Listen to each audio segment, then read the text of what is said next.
கர்த்தருடைய பரிசுத்த நாமத்திற்கு மகிமை உண்டாகட்டும். परमेश्वर के पवित्र नाम की महिमा होवे. இந்த புதிய மாதத்தினுடைய அதாவது வாக்குத்தத்தம் ப்ராமிஸ்ன்னு சொல்கிறது வசன சங்கீதா சாப்டர் 32:8.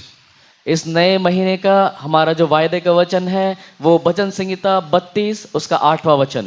அதாவது 32:8 சங்கீதம் படிங்க. भजन 32:8 पढ़ेंगे. मैं तुझे बुद्धि दूंगा और जिस मार्ग में तुझे चलना होगा उसमें तेरी अगुवाई करूंगा. मैं तुझ पर कृपा दृष्टि रखूंगा और सम्मति दिया करूंगा. கர்த்தருடைய பரிசுத்த நாமத்திற்கு மகிமை உண்டாகட்டும். परमेश्वर के पवित्र नाम की महिमा होवे. இந்த மாதத்தினுடைய அதாவது வாக்குத்தத்தம் என்னவென்றால் நான் உனக்கு போதித்து நீ நடக்க வேண்டிய வழியை உனக்கு நான் காட்டுவேன்.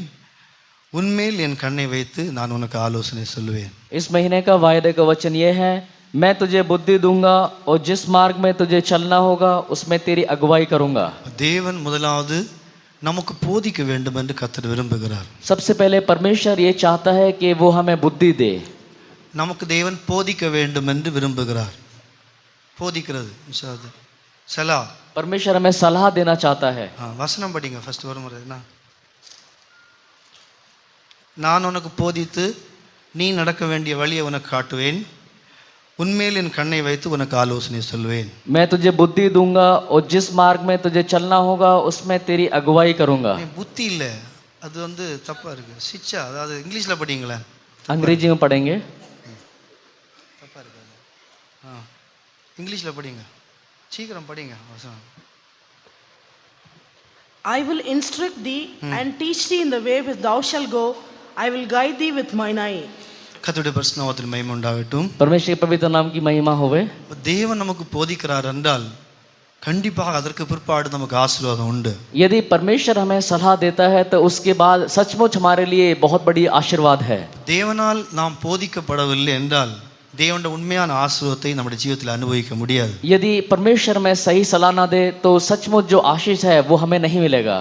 தேவன் நமக்கு போதிக்கவில்லை என்றால் தேவனுடைய இருதயத்தை நம்மால் விளங்கிக் கொள்ள முடியாது. यदि परमेश्वर हमें सलाह ना दे तो परमेश्वर के हृदय को हम कभी जान नहीं पाएंगे. தேவன் நமக்கு போதிக்கவில்லை என்றால் தேவனுடைய நீதி இல்லாவிட்டால் தேவனுடைய வழியை எந்த விதத்தில் நம்மால் உணர்ந்து கொள்ள முடியாது. यदि परमेश्वर हमें सलाह ना दे परमेश्वर की धार्मिकता या उसके मार्ग के विषय में कभी भी हम जान नहीं पाएंगे. அப்படினால்தான் தாவீது ஆண்டவரிடத்தில் ஜெபிக்கும் போது கர்த்தாவே நீர் எனக்கு போதியும், உம்முடைய வழி எனக்கு போதியும், உம்முடைய ஞானத்தை எனக்கு போதியும், நீர் எனக்கு போதியும் என்று ஆண்டவரிடத்தில் ஜெபிக்கிறதை காணப்படுகிறான். जब भी दाऊद परमेश्वर से प्रार्थना करता था तो वो इस प्रकार प्रार्थना करता था, हे परमेश्वर अपने ज्ञान की सलाह मुझे दे, हे परमेश्वर जिस मार्ग में चलना है मुझे बता, अपनी सलाह मुझे दे करके दाऊद निरंतर परमेश्वर से यही प्रार्थना किया करता था.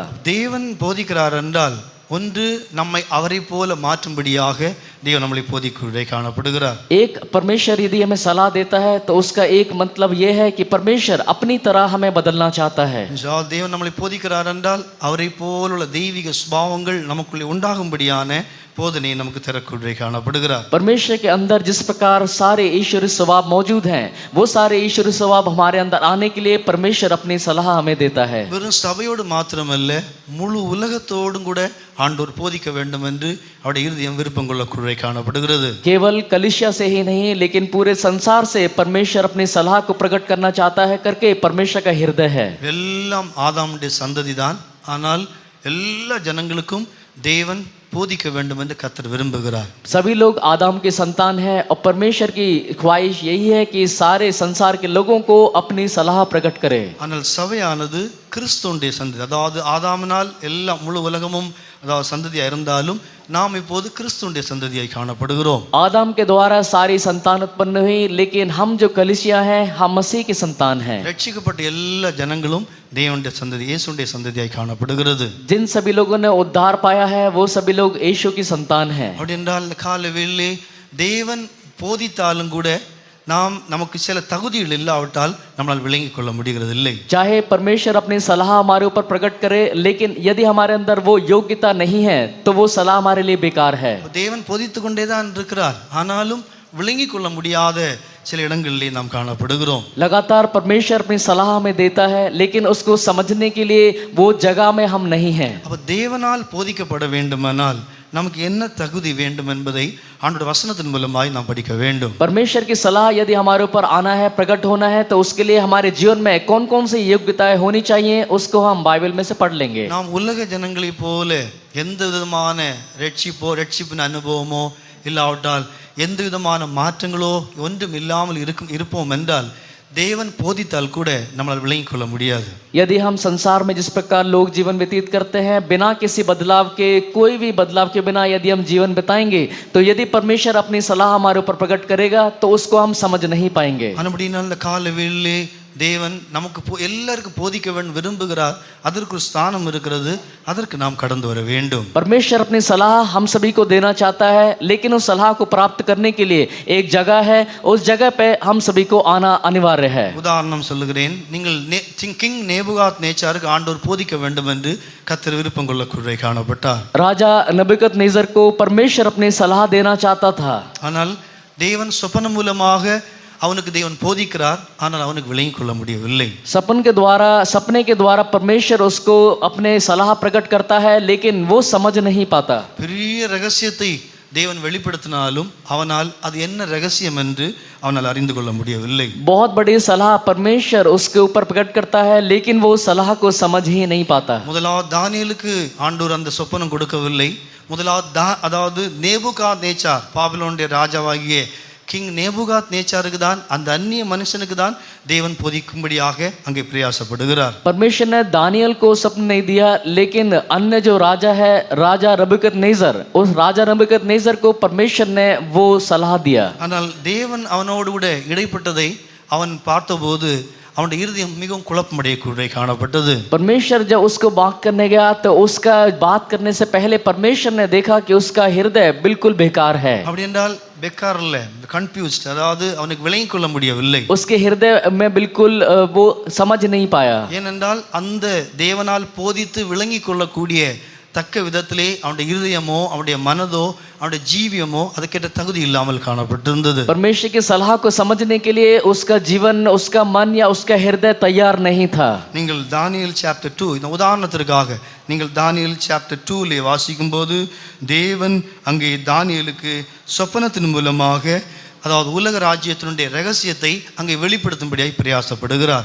यदि हम पढ़ेंगे दानियल उसका दूसरा अध्याय, वहां पर हम पढ़ सकते हैं जो संसार की सारी बातों को परमेश्वर दानियल के ऊपर स्वप्न के द्वारा प्रकट करता है. அதற்கு பதிலாக அவனுக்கு என்ன சம்பவிக்கிறது என்றால், இவ்வளவு பெரிய ரகசியத்தை ஆண்டவர் சொன்னாலும் அவனுடைய இதயத்திலே கலக்கம்தான், அவனுடைய ஆவி கலங்கிட்டு என்று வேதம் சொல்லுகிறது. इतने बड़ी सलाह को परमेश्वर उस राजा के ऊपर प्रकट करता है, उसका बाद उसका जो हृदय है बिल्कुल व्याकुलता से भर गया कर हम पढ़ते हैं. அப்படி என்றால் உலகம் இன்றைக்கு வரை இருக்கக்கூடிய அந்த ராஜ்யத்தினுடைய அந்த காலங்களை குறித்து ஒரு பெரிய போதனை தேவன் கொடுத்தாலும் அவனால் விளங்கிக் கொள்ள முடியவில்லை. इस समय तक होने वाले सारे कालों के बारे में उसको जो सलाह परमेश्वर ने प्रकट किया, उस सलाह को प्रकट करने के बावजूद वो सलाह को समझ ही नहीं पाया. ஏனென்றால் அதுக்கேற்ற தகுதியுள்ள இருதயம் அவனுடைய ஜீவிதத்தில் இல்லாமல் காணப்பட்டது. क्योंकि सलाह को समझने के लिए उसका हृदय उस योग्य नहीं था. ஆனால் அதற்கு பதிலாக அவன் தானியேலிடத்திலே உதவி கேட்கிறான். அந்த தானியேலோ அதனுடைய விளக்கத்தை அங்கே தெளிவாய் சொல்லக்கூடிய காணப்பட்டான். उस सपने को समझाने के लिए वो दानियल से निवेदन करता है और दानियल आकर उस सपने का अर्थ बताता है. பிரியமான இந்த காலவேளையிலும் கூட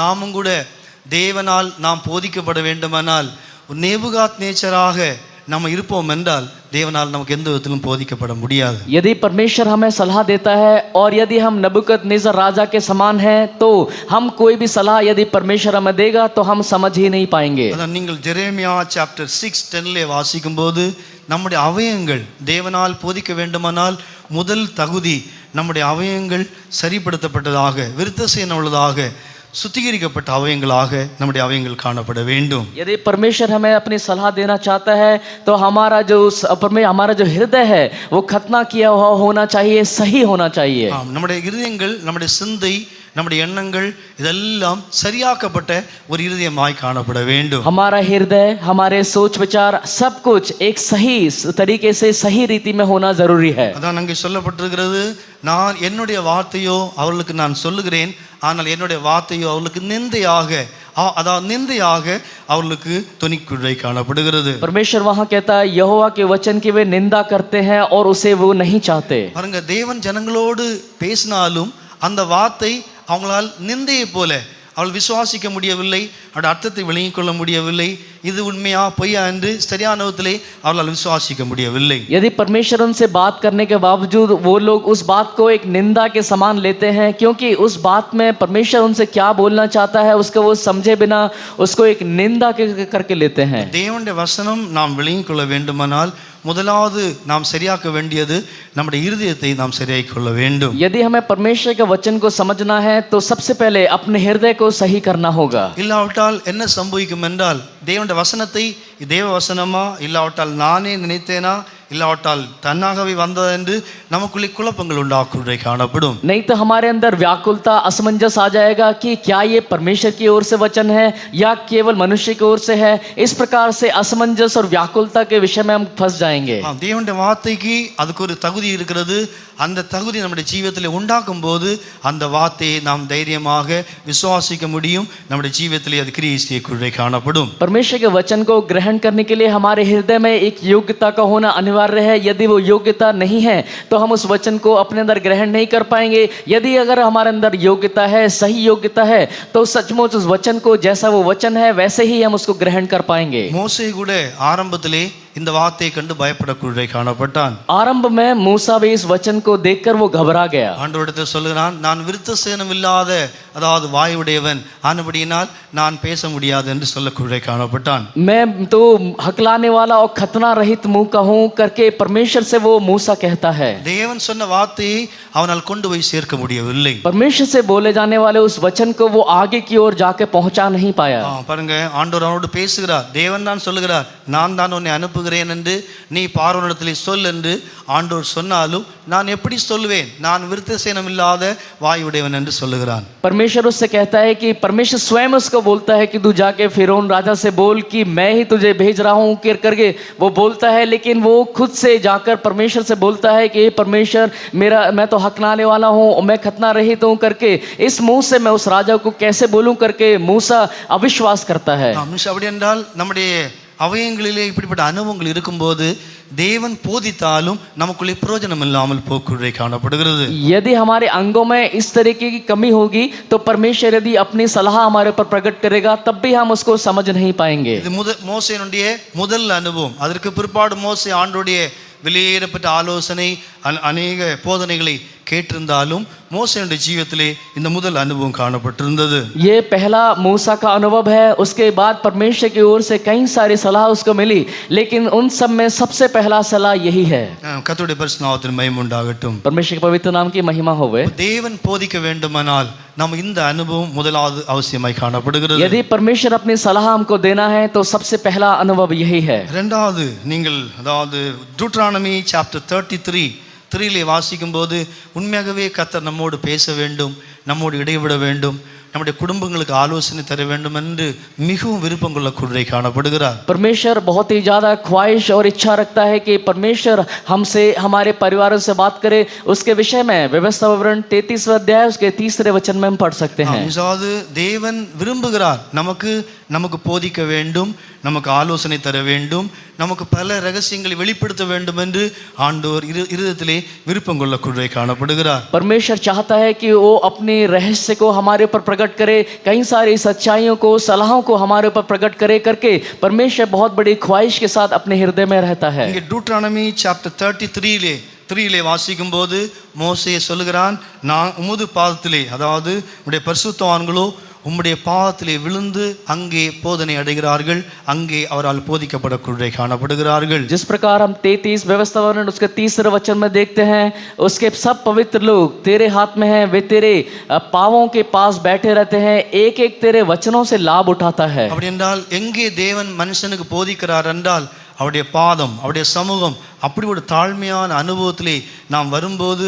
தேவனுடைய ஆவி நமக்கு போதிக்கூடியதை காணப்படும். कहाँ पर परमेश्वर की सलाह हमको मिलती है? जब हम परमेश्वर के पावों में बैठते हैं, परमेश्वर के हजूरे में बैठते हैं, तब उसकी आलोचना उसकी सलाह हमारे ऊपर प्रकट होती है. நாம் அநேகர் அந்த பாதத்தினுடைய அனுபவத்திலே நாம் வராமல் காணப்படுகிறோம். हम में से कई लोग परमेश्वर के चरणों में आने का अनुभव खो चुके हैं. அவருடைய பாதத்திலே விழுந்து கிடந்து போதனை அடைகிறார்கள். அப்படி என்றால் அந்த போதனை எங்கே கிடைக்கிறது என்றால் அவ்வளவு தூரம் நம்மளை வெறுமையாக்கி நம்மளை தாழ்த்தி அவருடைய சமூகத்திலே நாம் காத்து இல்லை அவருடைய சமூகத்திலே நாம் ஜீவிக்கும் போது ஆண்டுடைய ஆவியின் மூலமாக தேவன் மனுஷனுக்கு ஆலோசனை தரக்கூடிய காணப்படுகிறார். जब हम परमेश्वर के चरणों में बैठते हैं, उसकी हजूरी में आते हैं, अपने आप को नम्र करते हैं, हलीम करते हैं, हे परमेश्वर मैं कुछ भी नहीं हूँ, ऐसी स्थिति में लेके आते हैं, तब परमेश्वर अपनी आत्मा के द्वारा अपनी सलाह हमारे ऊपर प्रकट करता है. இது மோசே தன்னுடைய ஜீவியத்திலே பெரிய ரகசியங்களை அவரின் மூலமாய் போதிக்கப்பட்டபடியினால் அந்த சீனாய் மலையிலும் வைத்து பல இடங்கள் வைத்து இந்த அனுபவத்தை பெற்றபடியினால் தான் இந்த வார்த்தையை சொல்லக்கூடிய காணப்படுகிறார். मूसा परमेश्वर की ओर से विभिन्न समयों में कई सारी सलाहों को वो पाया, सीनाई के पहाड़ पे हो चाहे कहीं जगह पे परमेश्वर की ओर से उसने सलाह को पाया, इसलिए मूसा इस विषय के बारे में साफ रीति से लिखता है. பிரியமான இந்த காலவெளியிலே நம்முடைய ஜீவியத்திலே ஆண்டவருடைய பாதத்திலே நம்மளை விழுந்து கிடக்கக்கூடிய அவருடைய பாதத்தில் இருக்கக்கூடிய அனுபவம் நம்முடைய ஜீவியத்திலே காணப்படுகிறதா? इन दिनों में क्या हमारे अंदर वो अनुभव पाया जाता है कि इन दिनों में परमेश्वर के पांवों के पास बैठकर उससे विनती करने का अनुभव है? அவருடைய பாதத்திலே விழுந்து போதனை அடையக்கூடிய காணப்படுகிறார்கள். क्या वो लोग उसके चरणों में गिरकर, उसके पांवों के पास गिरकर उससे सलाह को प्राप्त करते हैं? அவருடைய பாதத்திலே அவர் விழுந்தபடினால்தான் அந்த ஆசரிப்பு கூடாரம் இல்லாவிட்டால் இஸ்ரவேல் ஜனங்களுடைய ஆசீர்வாதத்துக்குரிய பிரமாணங்கள் எத்தனையோ ஆலோசனை தேவன் மூலமாய் கொடுத்தார் என்று வேதம் சொல்லுகிறது. वहां पर हम देख सकते हैं मूसा के जरिए कितने सारे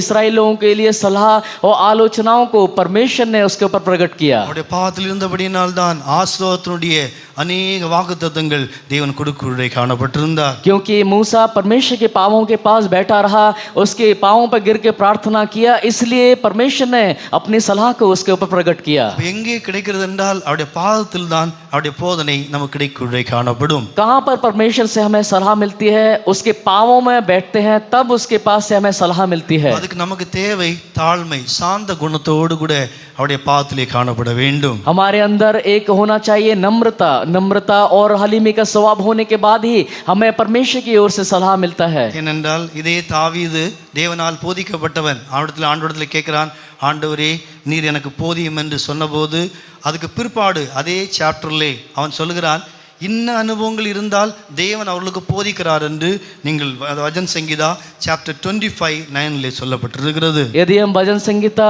25 के 9 में अगर पढ़ेंगे तो दाऊद परमेश्वर से कहता है, हे परमेश्वर अपनी सलाह मुझे दे, क्योंकि परमेश्वर निरंतर उसको अपनी सलाह देता है. யாருக்கென்றால் சாந்த குணமுள்ளவர்களுக்கு தேவன் போதிக்கிறார் என்று வேதத்திலே வாசிக்கிறோம். जो शांत स्वभाव वाले होते हैं केवल उन्हीं को परमेश्वर अपनी सलाह देता है. அப்ப தேவனுடைய போதகத்திற்கு நமக்கு தகுதியானது ஒரு சுபாவம், சாந்த குணம், முரட்டாட்டமான சுபாவம் அல்ல, பெருமை அல்ல, அதாவது மேட்டிமை அல்ல.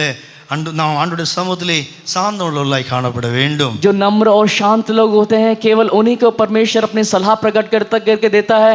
जो घमंडी लोग हैं, जो छड़ी हुई आंखों से है, बहुत ही प्रशंसा से भरे हुए हैं घमंडी लोग, उनके ऊपर परमेश्वर अपनी सलाह को प्रकट नहीं करता. அதன் தாழ்மை, நம்மளை வெறுமையாக அவருடைய பாதத்திலே விழுந்து கிடக்கக்கூடிய அனுபவம் நம்முடைய ஜீவிதத்தில் இருக்கும் என்றால் கர்த்தரால் நாம் போதிக்கப்படக்கூடிய காணப்படுவோம். उसके चरणों में बैठे रहने का और नम्रता और हलीमी से भरे हुए स्वभाव हमारे जीवन में बहुत ही जरूरी है. அவருடைய பாதத்தில் இருக்க வேண்டுமானால் இந்த சுபாவம் இல்லாமல் அவரோடு நெருங்க முடியாது, அவருடைய பாதத்தில் நம்மளால் இருக்க முடியாது. यदि ये सारे स्वभाव हमारे अंदर नहीं है तो परमेश्वर के चरणों में उसके करीब हम आ नहीं सकते. அவருடைய சமூகத்தை அவருடைய பாதத்தில் இருந்து அவரோடு பேச வேண்டுமானால், அவரோடு கூட இடைபட வேண்டுமானால் நாம் நம்மளை அவருக்கு முன்பாக நாம் வெறுமையாக்குள்ளே காணப்பட வேண்டும். यदि परमेश्वर के पांवों में बैठ के यदि परमेश्वर से सलाह लेना है, उसके सलाह को प्राप्त करना है, तो अपने आप को हम कुछ भी नहीं है, अपने आप को हलीमी की उस स्थिति में लेके आना होगा.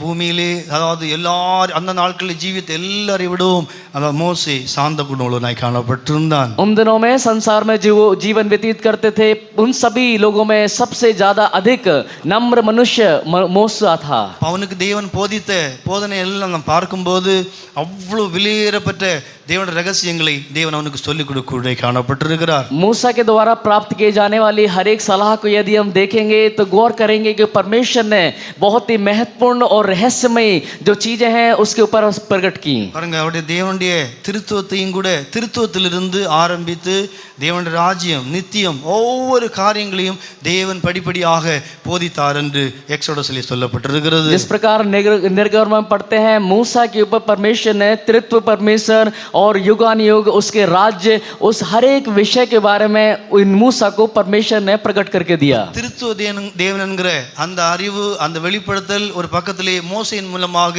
தேவன் தெளிவாக அங்கே வெளிப்படுத்தக்கூடிய காணப்படுகிறார். मूसा के जरिए कि परमेश्वर त्रित्व परमेश्वर है करके मूसा के जरिए ही वो प्रकट करता है। அதுபடினால் தான் ஆசரிப்பு கூடாரம் முழுவதும் கலராக இருந்தாலும் 3, அதாவது பாட்டா இருந்தாலும் 3 என்று ஒவ்வொரு பகுதியிலே தன்னுடைய திருத்துவத்தை தேவன் ஒவ்வொரு விதங்களிலே அங்கே வெளிப்படுத்தக்கூடிய காணப்பட்டிருக்கிறார். परमेश्वर का तंबू जो बनाया गया वो 3 रंगों में होना चाहिए।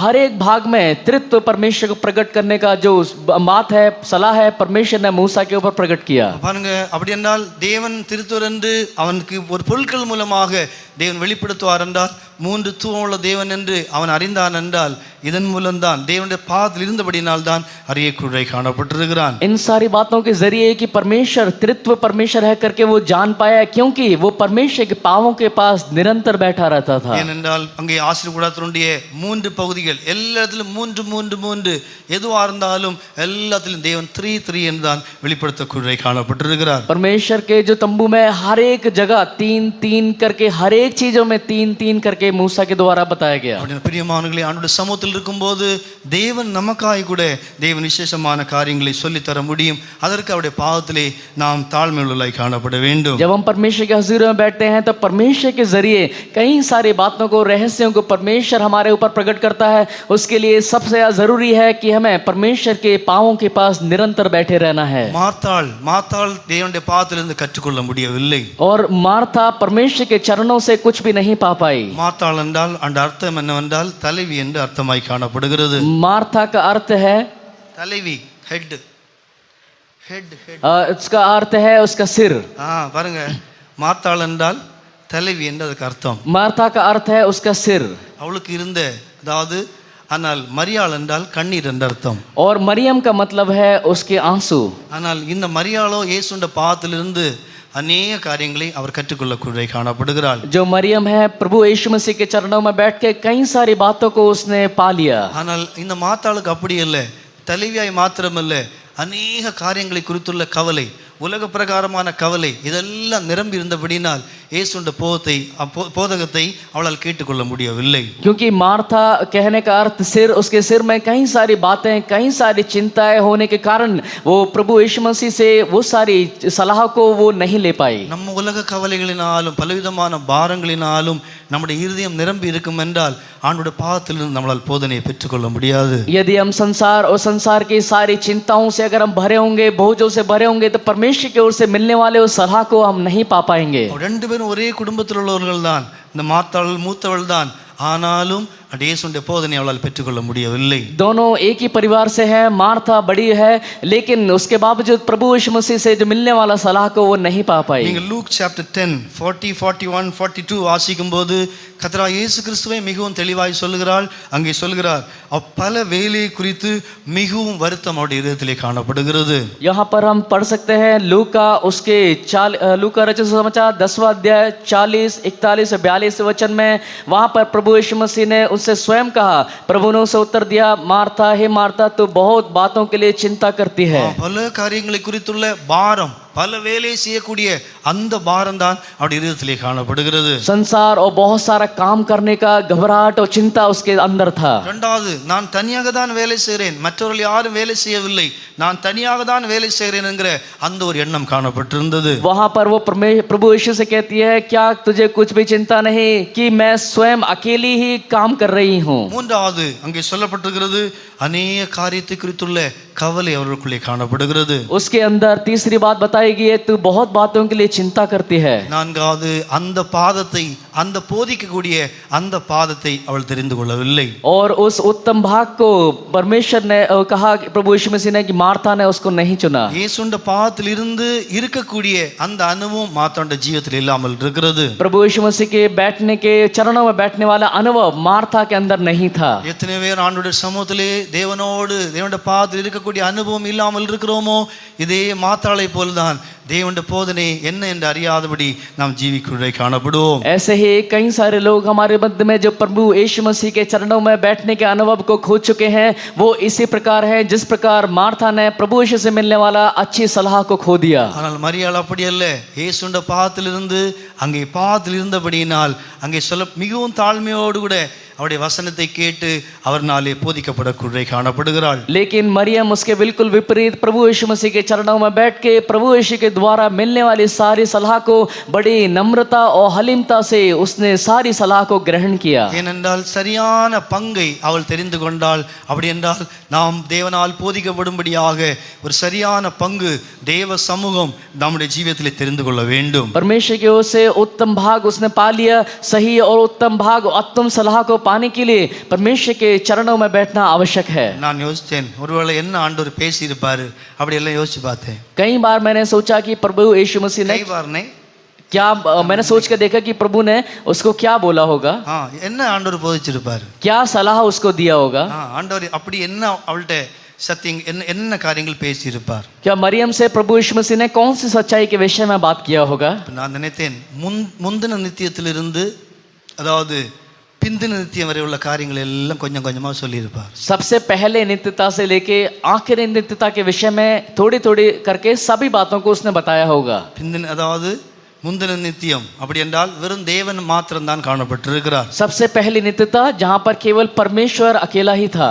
அதிலிருந்து அவளுக்கு போதித்தது வரப்போற நித்தியம், வரப்போற நித்தியத்திலே தேவதூதர்கள் பரிசுத்தவான்கள் அதாவது தேவன் எல்லாம் காணப்படுவார்கள்। आने वाले नित्यता के विषय में जहां पर परमेश्वर के स्वर्गदूत और सारे पवित्र संत लोग वहां पर होंगे, उस युगानुयुग आने वाले समय के विषय में उसने बताया होगा। முந்தின நித்தியத்திலே ஒன்லி ட்ரீம் ஆண்டவர் மனதிலே வைத்திருந்தார், என்னுடைய இந்த மனுஷர்களை நான் உண்டாக்க வேண்டும் மனதில் இருந்தது, ஆனால் வெறும் தேவன் மாத்திரம் தான் காணப்பட்டார் என்று வேதம் சொல்லுகிறது। पहली नित्यता के विषय में पवित्र शास्त्र साफ रीति से कहती है कि परमेश्वर के मन में इस प्रकार से एक इच्छा था कि मैं और सारे संत लोग होना चाहिए करके उसके मन में इच्छा था, लेकिन परमेश्वर पहले एक ही था। நீங்கள் ஐசாயா சாப்டர் 43:13 வாசிக்கும்போது நாள் உண்டாக்கப்படுவதற்கு முன்பாகவே நான் இருக்கிறேன் என்று ஆண்டவர் சொல்லுகிறார்। वहां पर हम पढ़ सकते हैं यशायाह 43वां अध्याय उसके 13 वचन में, நாள் உண்டாவதற்கு முன்பாகவே நான் இருக்கிறேன்।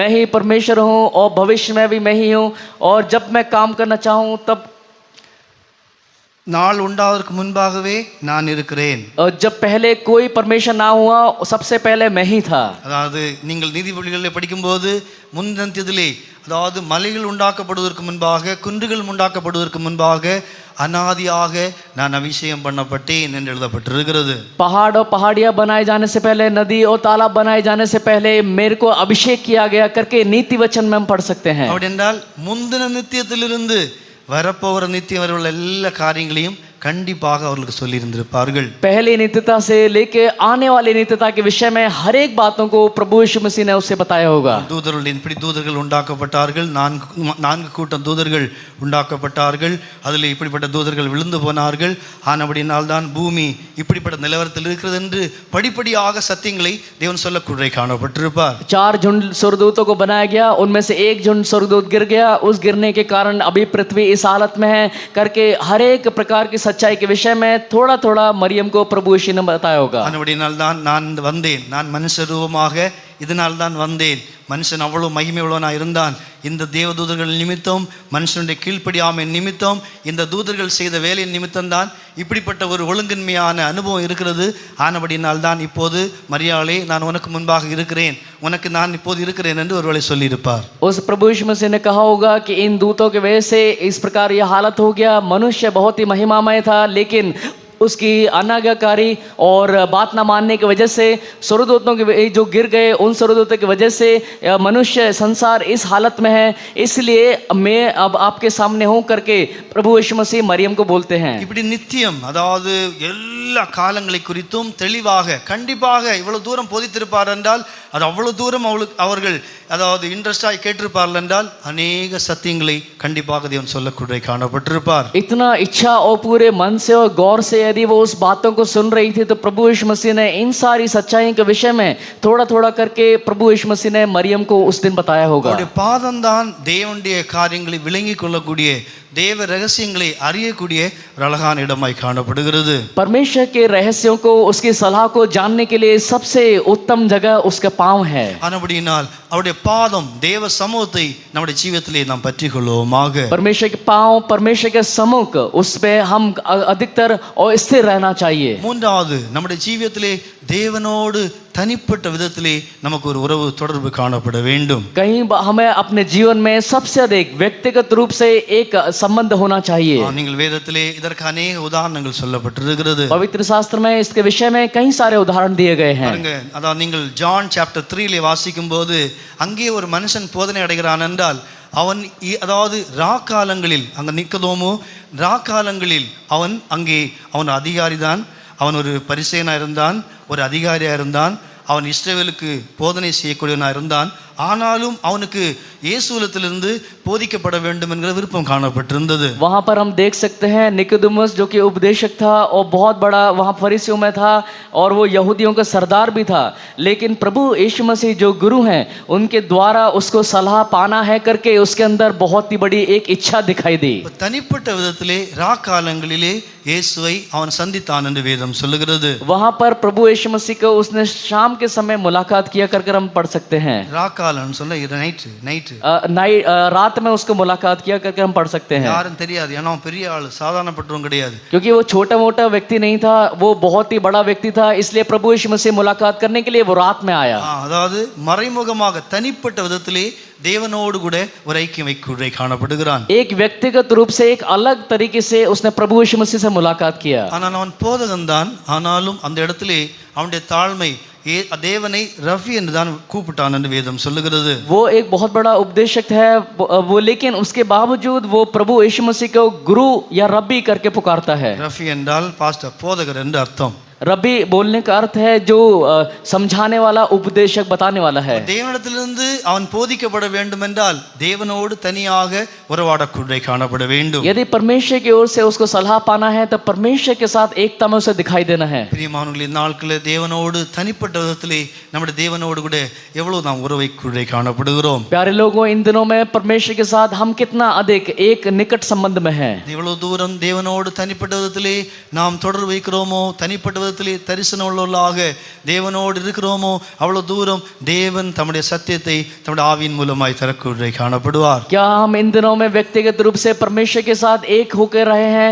क्या हम परमेश्वर से दर्शनों को और परमेश्वर से सपनों को पाते हैं या परमेश्वर से नहीं पाते? ஆனபடினால் தான் சாப்டர் 3 அங்கே ஞானஸ்தானத்தை குறித்தும் ஆவியிலே பிறக்கக்கூடிய அனுபவத்தை குறித்தும் ஆண்டவர் அவனுக்கு தெளிவாய் போதிக்கூட காணப்பட்டார். वहां पर तीसरे अध्याय में पानी के बपतिस्मा के विषय में, आत्मा के विषय में, उसको हर एक विषय में प्रभु यीशु मसीह चिताता है. ஆவியினால் பிறக்கக்கூடிய விஷயம் அப்போதான் அவன் அறியக்கூட காணப்படுகிறான். जो आत्मा से जन्म लेने वाला विषय है उसी समय उसको समझ आता है. இல்லாவிட்டால் அவன் போதகன் தான். தேவனுடைய ராஜ்யத்தில் பிரவேசிக்க வேண்டுமானால் ஆவியினாலே பிறக்க வேண்டும் என்கிற சத்தியம் இந்த தொடர்பு இருக்கும்போது தான் தேவன் அங்கே வெளிப்படுத்தக்கூடிய காணப்படுகிறார். यहाँ पर प्रभु यीशु मसीह उसको जताते हैं, सलाह देते हैं कि जब तक कोई मनुष्य आत्मा से ना जन्मे तब तक वो स्वर्ग के राज्य में प्रवेश ना कर पाएगा. பிரியமானவர்களே, தனிப்பட்ட விதத்திலே நமக்கு தேவனோடு கூட அந்த ராக்காலங்களில் எப்படி அவன் சந்தித்தானோ அப்படி ஒரு அனுபவம், தொடர்பு, ஒரு அன்பு, ஒரு அல்லாவிட்டால் ஒரு ஐக்கியம் நமக்குள்ளே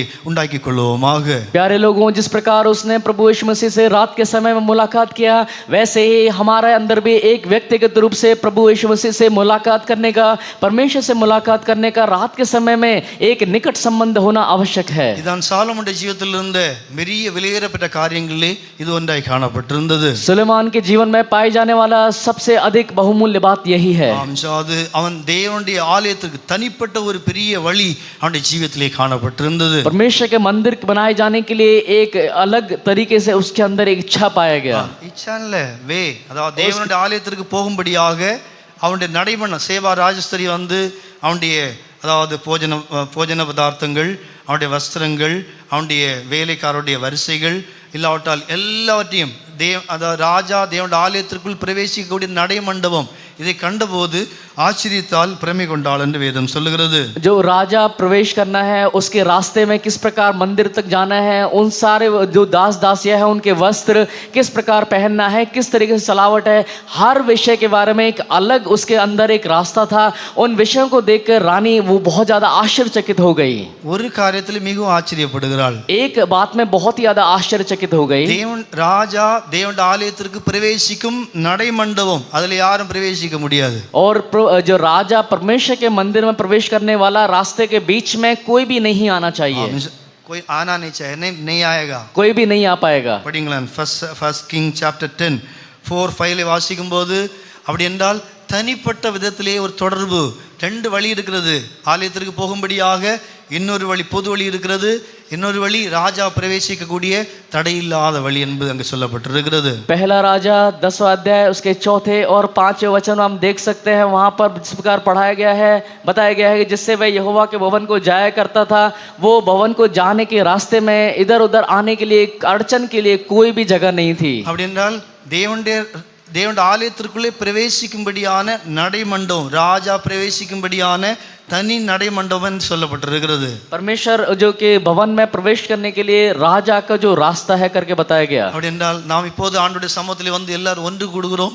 இது ஒரு சாதாரண இது ஒரு பகுதியாக இருந்தாலும் தனிப்பட்ட விதத்திலே ஆண்டவரோடு கூட நமக்கு நெருங்கி சேரக்கூடிய, தேவனோடு பழகக்கூடிய, தேவனை அனுபவிக்கக்கூடிய ஒரு வழி, ஒரு அனுபவம் நம்முடைய ஜீவிதத்தில் அவசியமாய் காணப்படுகிறது. जिस प्रकार हम अपने परमेश्वर के भवन में आके इकट्ठा होते हैं बहुत ही बहुमूल्य है, लेकिन एक व्यक्तिगत रूप से परमेश्वर के साथ एक रास्ता, परमेश्वर के साथ मुलाकात करने का वो समय है, वो बहुत जरूरी है. நம்முடைய ஜீவிதத்திலே அந்த வாசல், அந்த வழி, அந்த அனுபவம் நம்முடைய ஜீவிதத்திலே நாம் மிகவும் குறைவுள்ளதாய் காணப்படுகிறோம். हम कईयों के जीवन में परमेश्वर से मुलाकात करने वाला वो दरवाजा, वो रास्ता, वो उस रास्ते में बहुत ज्यादा कमी पाई गई है. தனிப்பட்ட விதத்திலே அந்த அனுபவம் அந்த யாக்கோபை போல தனிப்பட்ட விதத்திலே தேவனோடு கூட தொடர்பு கொள்ளக்கூடிய அனுபவம் நம்முடைய ஜீவிதத்தில் இல்லாமல் இருக்கிறது. व्यक्तिगत रूप से परमेश्वर से मुलाकात करने का, और जैसे याकूब के जीवन में था परमेश्वर के से मुलाकात करने का, वैसा रास्ता या वैसा हमारे जीवन में बहुत ही कमी पाई गई है. அதுதான் நம்முடைய ஜீவிதத்தில் தேவன் நம்மோடு கூட போதிக்கக்கூடிய ஒரு வழியாய் காணப்படுகிறது. वही एक रास्ता है जिसके जरिए परमेश्वर हमें सलाह देता है. அப்படினால் தான் சாலோமன் கூட அவனுடைய ஜீவிதத்தில் अनेक போதனைகள், அவ்வளவு ஞானம் இதெல்லாம் அடைந்தான் என்றால் அவனுடைய முந்தின வாழ்க்கையினுடைய அந்த வாழ்க்கையை குறித்து நாம் படிக்கும்போது அவனுக்கு இருந்த அந்த தகுதி என்று சொல்கிறது அவ்வளவு தூரம் மேன்மையான தகுதியாய் காணப்பட்டிருக்கிறது. यदि हम सुलेमान राजा के विषय में देखेंगे तो उसके जीवन में पाए जाने वाले जो पहला जो उसको मिला वो बहुत ही ज्यादा बहुमूल्य और रहस्यमय था. அவன் தேவனால் போதிக்கப்பட்டான் என்றால், அவ்வளவு ஞானம் அடைந்தான் என்றால் அவனுக்குள்ளே அவ்வளவு நல்ல தன்மைகள் அடங்கியிருந்ததாக வேதத்திலே படிக்கூடை காணப்படலாம். परमेश्वर ने जब उसे सलाह दिया तो उस सलाह के जरिए उसके अंदर इतना ज्यादा बहुमूल्य बुद्धि और ज्ञान और समझ उसके अंदर समा गया करके परमेश्वर के पवित्र शास्त्र में पढ़ते हैं. ஒன்று அவ்வளவு தேவன் அன்பு கூறக்கூடை காணப்பட்டான். वो इतना अधिक परमेश्वर से ऊपर प्रेम रखता था. இரண்டாவது அவன் பாருங்க இருந்த இடம் கிபியோன் என்கிற இடத்துல இருக்கிறான். அப்படி என்றால் உயர்வான இடம் என்று அவனுடைய அர்த்தமாய் காணப்படுகிறது. गिबियोन वाले जगह में वो था तो उस जगह का अर्थ है ऊंचाई वाला स्थान. அடுத்ததாக தாழ்மை கூட மிகவும் அவன் சொல்லுகிறான், நான் ஒன்றும் அறியாத பிள்ளை என்று தன்னை தாழ்த்தக்கூடை காணப்படுகிறான். मैं कुछ भी नहीं हूँ, एक बालक के समान हूँ करके अपने आप को इतना नम्र करता है. போக்கும் வரத்தும் தெரியாத ஒரு பிள்ளை என்று தாழ்த்துகிறான். அப்படி என்றால் அவன் எப்படி போதனை அடைந்திருப்பான் என்றால் அவ்வளவு தூரம் அவனுடைய ஜீவியத்திலே ஆவிக்குரிய தகுதி தன்மைகள் நிரம்பி காணப்பட்டிருக்கிறது. जाने आने का रास्ता मुझे नहीं मालूम, इस प्रकार एक बालक के समान वो अपने आप को बताता है और अपना नम्र करता है. अपने जीवन में इस प्रकार की अनेक विशेषताओं के बारे में परमेश्वर की सलाह को पाने के बाद सारी बुद्धि और ज्ञान से परिपूर्ण वो हो गया. ஜெபத்தின் மூலமாக எலியாவுக்கு முன்பாக வானத்திலிருந்து அக்கினி இறக்கன வந்தான் இந்த சாலோமோன். அவ்வளவு பெரிய ஜெப ஆவி இல்லாவிட்டால் ஜெப அனுபவம் அவனுக்குள் இருந்தாக வேதம் சொல்லுகிறது. जिस प्रकार एलिया ने प्रार्थना किया और आसमान के दरवाजे खोल के वहां पर से अग्नि वहां पर निकला, वही अग्नि को बुलाने वाला वही प्रार्थना का अनुभव इस सुलेमान के अंदर भी पाया गया. எலியா அப்புறம் தானே, அதாவது முதல்ல வந்து அந்த இவன் சாலோமோன் தான் அதை செய்யக்கூடை காணப்படுகிறான். पहले सुलेमान था, इसलिए पहले सुलेमान ने किया और एलिया उसके बाद आया. என்றால் இவங்கள் எல்லாம் போதனை அடைந்தார்கள் என்றால் அவ்வளவு தூரம் தேவனோடு தொடர்பு, தேவனோடு அன்பு, தேவனோடு ஐக்கியம் இதெல்லாம் இருந்தபடியினால்தான் இவ்வளவு அனுபவங்களை பெறக்கூடிய காணப்பட்டார்கள். क्योंकि परमेश्वर की ओर से सलाह उनको मिला, इस सलाह को मिलने के पश्चात इस तरीके के अनुभव, ये सारे अनुभव विशेषताएं उनके अंदर पाई गई. அவ்வளவு நீதிமொழிகள், அவ்வளவு தூரம் வெளியேறப்பட்ட ஆழமான காரியங்கள் அவனுக்கு கிடைத்தது என்றால் அது தேவ சமூகம், அவனுடைய சுபாவம், அவனோடு ஆண்டவருக்குள்ள அந்த ஐக்கியம்தான் அவனுக்கு போதிக்குள்ளே காணப்படுகிறது. यदि हम नीति वचन पढ़ेंगे तो उसमें इतनी गहराई की बातें, इतनी बुद्धिमती की बातें लिखी हुई हैं. इन सारी बातों को मिलने का एक मुख्य कारण यह है कि परमेश्वर की सलाह को उसने पाया. அப்படினால் தனிப்பட்ட விதத்திலே ஆண்டவரோடு கூட ஒரு தொடர்பு வைத்துக் கொள்வோமாக. हम व्यक्तिगत रूप से परमेश्वर के साथ एक निकट संबंध होना आवश्यक है. மூன்றாவது, நான்காவது, நாம் நம்முடைய ஜீவியத்திலே அதாவது மலை அனுபவம் இல்லாவிட்டால் ஜெப அனுபவம் நம்முடைய ஜீவிதத்தில் இல்லை என்றால் கூட நாம் தேவனுடைய சமூகத்திலே நம்மளால் கற்றுக்கொள்ள முடியாது என்று வேதம் சொல்லுகிறது. यदि हमारे जीवन में प्रार्थना जीवन, यदि पहाड़ का वो जीवन यदि हमारे अंदर नहीं है तो इस सलाह को हम प्राप्त नहीं कर सकते. தேவன் எகிப்தில் இருக்கும்போது மோசேக்கு தேவன் போதிக்கவில்லை. जब मिस्र में परमेश्वर मूसा को कोई सलाह नहीं दिया. நீங்கள் எக்ஸோடஸ் சாப்டர் 24 15-16 வாசிக்கும்போது அந்த மலை உச்சியிலே அந்த தேவ சமூகத்திலே அந்த மகிமைக்குள்ளே மூடி வைத்த பிற்பாடுதான் தேவன் அவனுக்கு போதிக்குள்ளே காணப்படுகிறார். जब मूसा पर्वत पर चढ़ गया और बादल ने पर्वत को छा लिया, उस छाने के बाद उस महिमा के घेरे के अंदर परमेश्वर ने मूसा को सलाह दिया. மலை அதாவது ஒரு ஜெப ஜீவியத்தை வெளிப்படுத்துகிறது. पहाड़ कहने का अर्थ है एक प्रार्थना जीवन. அப்படியே நம்முடைய ஜீவிதத்திலே நான் சில சமயங்களிலே இதிலே மிகவும் குறைவுள்ளவர்களாய் காணப்படுகிறோம். प्यारे लोगों, इस प्रार्थना के जीवन में हम सभी लोग बहुत ही कमी पाई गई है. அப்படினால் தேவனால் போதிக்கப்படக்கூடிய இடம் மலை என்று வேதம் சொல்லுகிறது. परमेश्वर जो हमें सलाह देने वाला जगह है वो पर्वत है. ஜெபத்தின் மூலமாக ஆண்டவர் நமக்கு தேவன் தன்னுடைய ஆலோசனை தரக்குள்ளே காணப்படுகிறார். प्रार्थना के जरिए परमेश्वर अपनी सलाह हमारे ऊपर प्रकट करता है. அடுத்ததாக அதாவது ஆவிக்குள்ளாக ஜீவிக்க அனுபவம் மிகவும் மேன்மையானது என்று வேதம் சொல்லுகிறது. आत्मा के अंदर भर के जीवन बिताने वाला अनुभव बहुत ही बहुमूल्य है कर हम पढ़ते हैं. இங்கேதான் தேவன் தம்முடைய இருதயத்தை அதிகமாக மனுஷனுக்கு வெளிப்படுத்தக்குள்ளே காணப்படுகிறார். यहाँ पर परमेश्वर अधिक अपने हृदय को खोलकर मनुष्य के ऊपर प्रकट करता है. நீங்கள் ஆக்ட்ஸ் சாப்டர் 2-3 வாசிக்கும் போது அங்கே சீசர்களும் இல்லாவிட்டால் அங்குள்ள விசுவாசிகளும் பரிசுத்த ஆவி பெறக்குள்ளே காணப்பட்டார்கள். अगर हम पढ़ेंगे प्रेरित काम 2 अध्याय 3 वचन में, वहां पर प्रेरित लोग और वहां के अनुयायी लोग, सारे विश्वासी लोग वहां पवित्र आत्मा का अभिषेक को पाया. தேவனுடைய ஆவியை அனுபவிக்குள்ளே காணப்படுகிறார்கள். परमेश्वर की आत्मा को अनुभव किया. ஆனால் ரெவலேஷன்ல பார்க்கும்போது அங்கே சொல்லப்பட்டிருக்கிறது நான் ஆவிக்குள்ளானேன். அப்படி என்றால் முற்றிலுமாய் ஆவிக்குள்ளாக ஜீவிக்கக்கூடிய அனுபவம் அந்த யோவானுக்கு காணப்பட்டிருக்கிறது. वहां पर हम पढ़ेंगे प्रकाशित वाक्य, वहां पर हम देखेंगे कि मैं आत्मा में परिपूर्ण हो गया.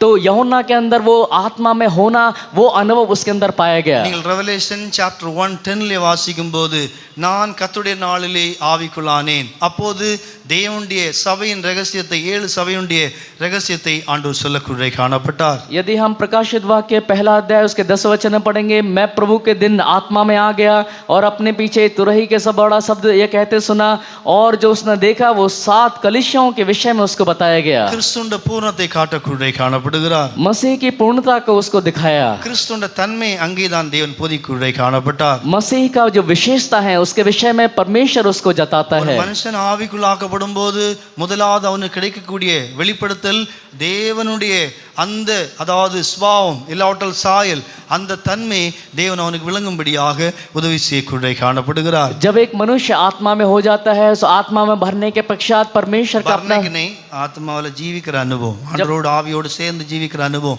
அன்புக்குள்ள ஜீவிக்கிற அனுபவம், परमेश्वर के प्रेम में होकर जीवन बिताने वाला अनुभव में जब एक मनुष्य होता है तो परमेश्वर उसमें छुपी हुई विशेषताओं को उसके ऊपर प्रकट करता है. இங்க ஆவியை நிறைஞ்சிட்டு பிறகு வெளில கேட்டு போகும்போது விட்டுட்டு போனா ஆண்டவரால போதிக்க முடியாது. यदि यहाँ पर आत्मा में भरकर यदि आप बाहर जाएंगे और आत्मा को आप छोड़ देंगे तो परमेश्वर आपको सलाह नहीं दे पाएंगे. அந்த அன்புக்குள்ளே நாம் இருக்க வேண்டும், அந்த அன்புக்குள்ளே நாம் ஜீவிக்க வேண்டும். उस प्रेम से हमें भरे रहना है, उस प्रेम के अंदर ही हमें जीवन बिताना है. நான் கர்த்தருடைய நாளிலே ஆவிக்குள்ளானேன். मैं परमेश्वर के दिन में उस आत्मा में हो गया. பாருங்க, பெந்தேகோஸ்து நாளிலே ஆவி மேலே ஊற்றப்படுகிறது. और पेंतकोस्त के दिन में परमेश्वर का आत्मा उनके ऊपर उंडेला गया. ரெவலேஷன்ல 19 இருக்கும்போது அவன் அந்த போராட்ட போராட்டத்தின் மத்தியிலே, அந்த கஷ்டத்தின் மத்தியிலே, அந்த சமயத்திலே தேவனுடைய அன்புக்குள்ளே அவன் ஜீவிக்குள்ளே காணப்படுகிறான். यूहन्ना पतमुस द्वीप में उस समय कष्टों में आजमाइशों में रहने के समय वो कहता है, मैं प्रभु के दिन आत्मा में आ गया. எவ்வளவு தூரம் தேவனுடைய அன்புக்குள்ளே அவன் இருந்தானோ அவ்வளவு தூரம்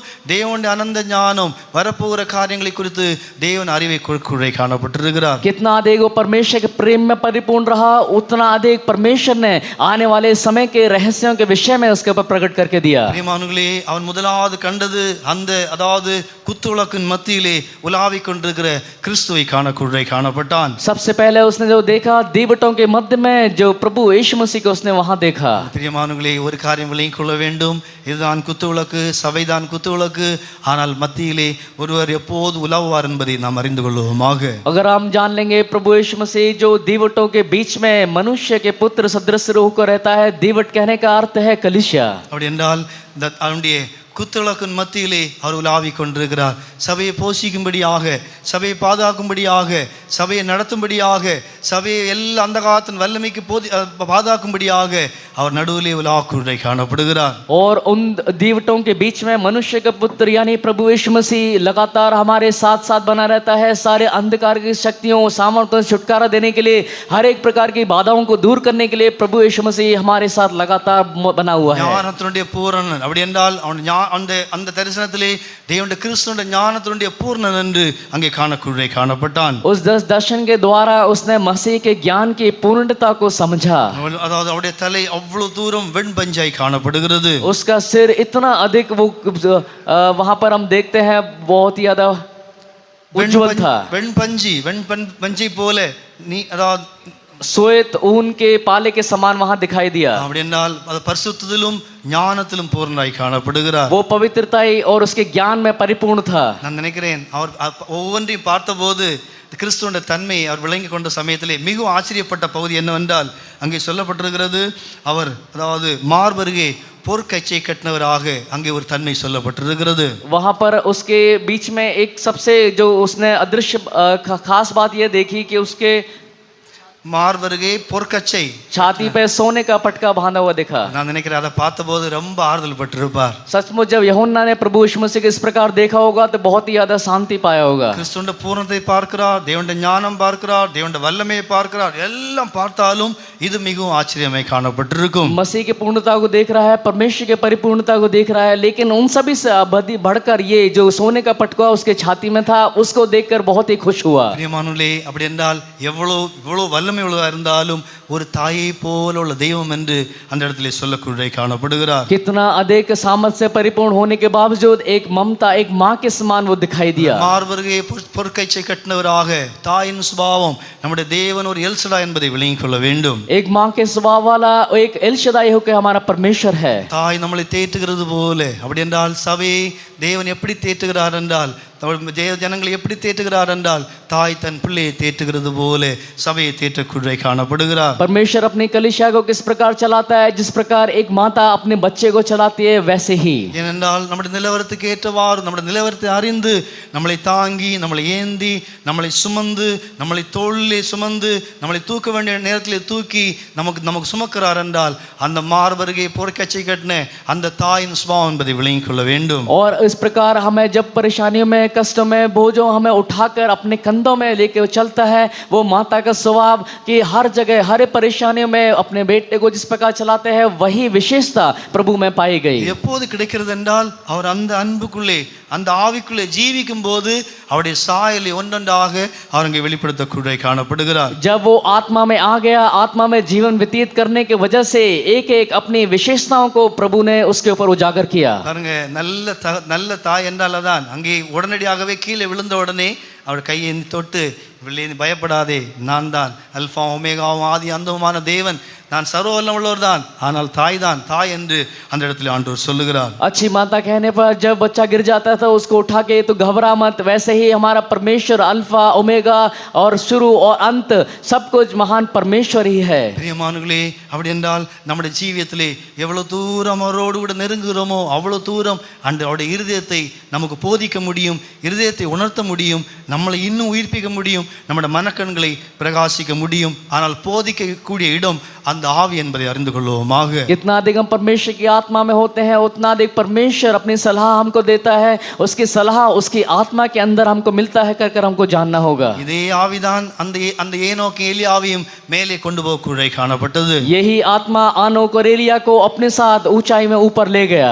வெளிப்படுத்தல் மாத்திரமல்ல, அங்கே சொல்லப்பட்டிருக்கிறது 3 வருஷ உபத்திற்கு பிற்பாடு அங்கே வீதியிலே கிடந்தபோது தேவனிடத்திலிருந்து வந்த ஜீவ ஆவி அவருக்குள்ளே பிரவேசித்து அவர்கள் மேலே அங்கே மேலே போகிறார்கள், இங்கே ஏறி வாருங்கள் என்று சொன்னபோது அதுதான் மேலே கொண்டு போகக்கூடிய காணப்பட்டது. ये उपद्रव काल 3-3.5 साल के उपद्रव काल के पश्चात महाउपद्रव काल के पश्चात वहां पर उन आत्माओं के द्वारा उस आत्मा उनके ऊपर उतरने के कारण आत्मा के जरिए ही वो ऊपर आकाश में उठा लिए गए. சபையின் பூர்ண மாத்திரமல்ல, கிறிஸ்துவின் பூர்ண மாத்திரமல்ல, வரப்போற காரியங்கள், வரப்போற உபத்திரவங்கள், வரப்போற யுத்தங்கள் எல்லாவற்றையும் தேவன் வெளிப்படுத்தக்கூடிய காணப்பட்டிருக்கிறார். केवल कलीसिया की पूर्णता, मसीह की पूर्णता यही नहीं, लेकिन आने वाले समय में जो घटना घटने वाली है उन सभी विषयों में प्रभु ने उसको बता के दिया. இதற்கென்றால் பயப்படுத்தும்படியாக அல்ல, எச்சரிக்கும்படியாக இப்படி ஒரு காலம் வரப்போகிறது என்று அவர் ஆவியின் மூலமாக போதிக்கப்பட்டபடியினால் இன்றைக்கு அதை பார்த்து நாம் எச்சரிப்படைய காணப்படுகிறோம். डराने के लिए नहीं, लेकिन उनको कलीसिया को चेतावनी के तौर पर की, ताकि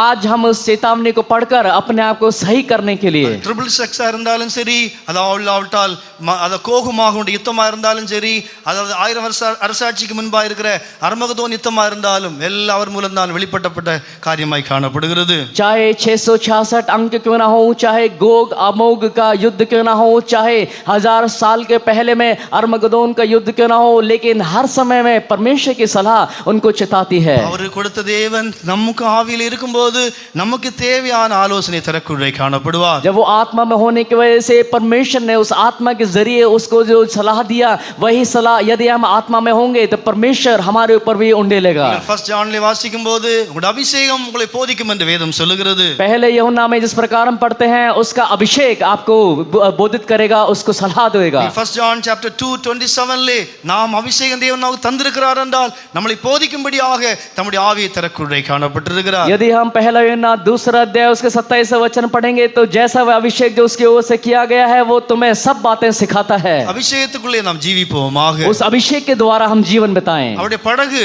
அது அவருடைய படகு நம்முடைய படகிலே இருக்கும்படியாக அவர் உட்காரும்படி இடம் கொடுக்க வேண்டும். हमारे छाती में वो रहने के लिए, विश्राम करने के लिए आइए हम जगह दें. சாத்தியமா नाव में, हमारे नाव में रहने के लिए जगह दें. அதாவது பத்ரோஸ் அவருடைய படகுல இடம் கொடுத்தார், ஆனபடியால் தான் தேவன் அவரோடு பேசுகிறார், ஜனங்களுக்கு போதிக்குள்ளே காணப்படுகிறார். पतरस ने अपने नाम में प्रभु यीशु मसीह को प्रवेश करने के लिए जगह दिया, इसलिए वो लोगों को समझा पाया, उनको सिखा पाया. நாம் நம்முடைய ஜீவியத்திலே, நம்முடைய குடும்பத்திலே, நமக்குள்ளே அவர் உட்காரும்படி இடம் கொடுப்போமாக. हमारे जीवन में, हमारे परिवारों में प्रभु यीशु मसीह बैठने के लिए, वो बैठने के लिए हमें जगह देना चाहिए. நிற்கும்படியாக அல்ல, உட்காரும்படியாக இடம் கேட்குள்ளே காணப்படுகிறார். खड़े रहने के लिए नहीं, लेकिन बैठने के लिए उनको जगह देना चाहिए. நமக்குள்ளே இளைப்பாறும்படியாக விரும்பக்குள்ளே காணப்படுகிறார். वो हमारे अंदर विश्राम करना चाहता है. அங்கே படகிலே உட்கார்ந்து ஜனங்களுக்கு போதித்தது மாத்திரமல்ல, அவனுக்கு தேவையான அந்த வறுமையிலே தேவையான ஆலோசனை கொடுத்தார் என்று வேதம் சொல்லுகிறது.